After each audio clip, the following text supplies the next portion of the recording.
Good morning আমার বন্ধুরা, সবাই কেমন আছো? আজকে আজকে একটা ব্রেকফাস্ট নিয়ে হাজির হয়েছি। তো মিল্ক পাস্তা, তার জন্যে মিল্ক পাস্তা বানানোর জন্যে আমি পাস্তা এই যে পাস্তা নিয়েছি। এটা সেদ্ধ করা পাস্তা, সেদ্ধ করে নিয়েছি। আচ্ছা, তার জন্যে লাগছে একটুখানি গাজর কুচি, টমেটো, কিশমিশ, 1 কাপ দুধ আর বাটার, আর লাগছে গোলমরিচ গুঁড়ো, নুন, এগুলো তো আছেই। তো প্রথমে আমি রান্নাটা শুরু করছি। তো বাটারগুলো দিয়ে দিচ্ছি, বাটারটা দিয়ে দিচ্ছি। বাটার দেওয়ার পরে গাজর দিয়ে দিলাম,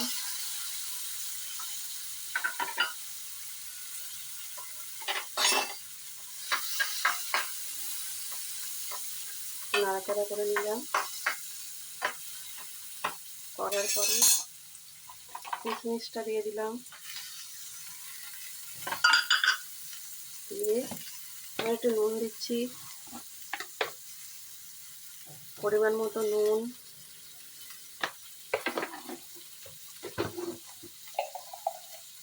1 চামচ গোলমরিচ গুঁড়ো, একটু চিলি ফ্লেক্স অল্প।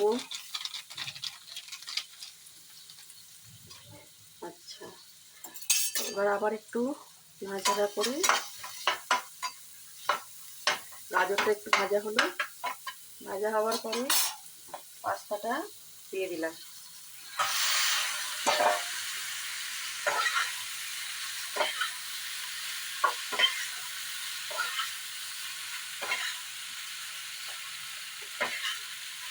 পাস্তাটাকেও মিশিয়ে নিচ্ছি। একদম চটজলদি ব্রেকফাস্ট।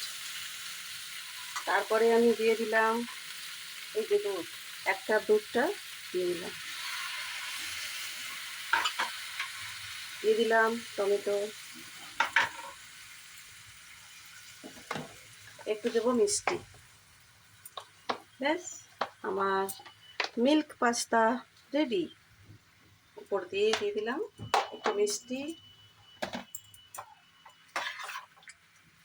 একদম খুব ইজি এবং সুস্বাদু, টক টক,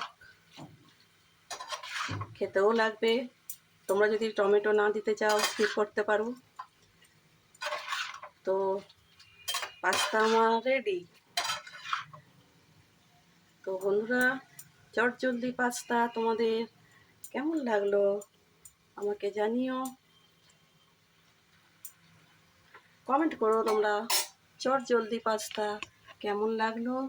এবং আমার চ্যানেলটাকে সাবস্ক্রাইব করো, আমার পাশে থেকো। ঠিক আছে বন্ধুরা, টাটা। আবার একটা রেসিপির সাথে তোমাদের সঙ্গে দেখা হবে।